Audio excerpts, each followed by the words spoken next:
Advtech has announced its first move into the rest of the continent. In studio to tell us more is Leslie Maasdorp, the Chief Executive of Advtech. Good to have you with us as always after speaking to you last week. Why don't you tell us then? Well, there were reasons why the two announcements were separated. We're still finalizing aspects of our agreement on the Botswana acquisition.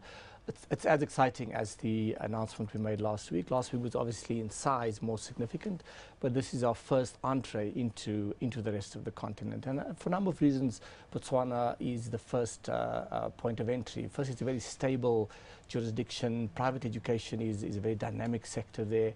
Government have embraced the private education sector. I mean, you might know that at a tertiary level, for example, I mean, government actually pays for tertiary education there. So if a Botswana student happen to study a discipline that's not offered in Botswana and they come and study in South Africa, that's also paid for by the Botswana government. But to come back to this school, I mean, this school, Botswana International School, Gaborone International School, it's got a very good reputation. It had, started way back in 1993, solid set of results. It's got about 1,800 students, and it is just the right market for us, I think, to enter the neighboring states. Botswana, as you know, is an economy that's extremely well run, solid regulatory framework. So we just have a competitions authority sort of hurdle to box to tick, and then all systems go. It's an interesting point you made there about paying for the students to attend other universities. Zambia does something similar. There are many countries on the continent that have progressed in that way. But have you had a chance to look at their percentage of their budget that is spent on education in Botswana, say, relative to South Africa's? Look, I mean, South Africa's on the high side. I mean, as you know, South Africa, there's no issue around how much we spend on education. It's about the mismatch between how much we spend and the quality of the outcomes. I don't know the exact percentage to GDP that they spend. We spend about 7% of GDP on education.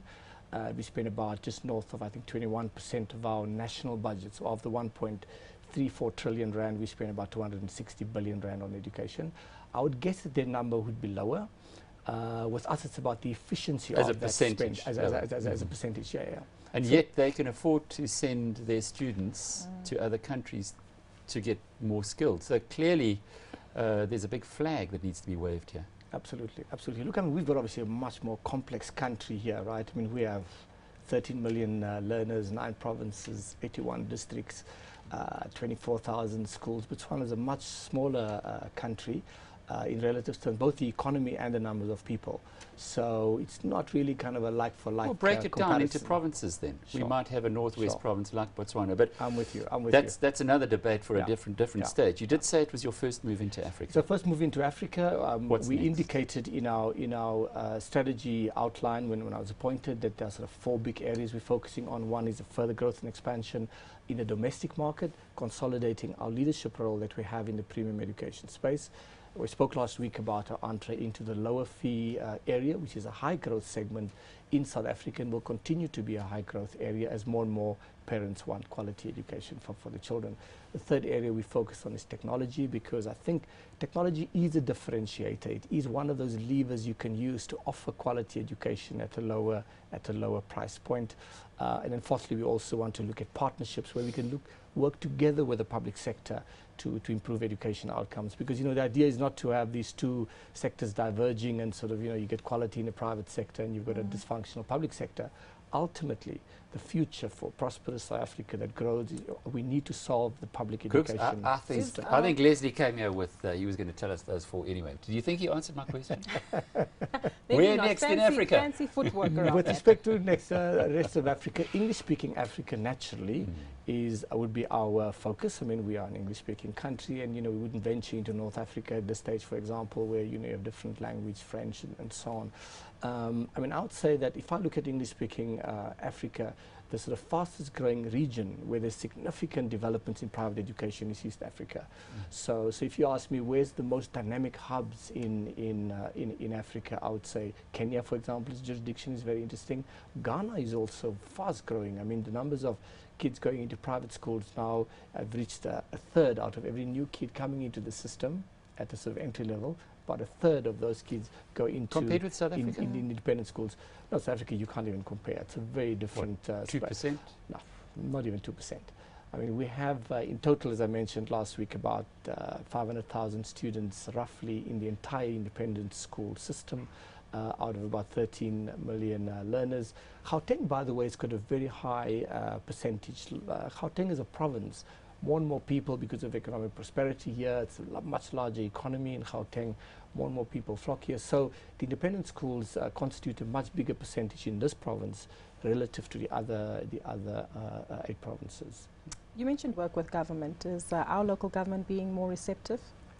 Look, I mean, I think that the launch of the National Education Collaborative Trust, and in all the discussions I've had with Sizwe and the people who are involved in that initiative, indicates a shift in thinking. I think there's a lot more pragmatism that exists within government about how do we go about solving these deep systemic structural issues that we're faced with. People are no longer sort of looking at the private sector as, you know, villains. They've embraced solutions that involve the private sector, and from all the reports, it suggests that they're making progress in the NECT, and we hope that we can also collaborate with the NECT going forward to see how we can, you know, leverage all the resources in the country, public and private, to solve the education crisis. It's a fantastic initiative, and it does appear to certainly have the public sector support.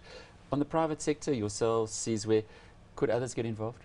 Absolutely. I mean, I think that what we should probably do is kind of highlight the areas. For example, we have clearly excellent, based on our academic results, the best maths teachers in the country, right? Maybe around mathematics we can construct a program where we could collaborate with the public sector. Another private school area might be much stronger in technology offering, for example. So we should look at sort of pockets of excellence and look at how we can reproduce it, because what they're doing at the NECT really is identifying districts, and in a very sort of, not in a pilot, it's a bit bigger than pilots, because one district can have 1,000 schools. So these are large initiatives.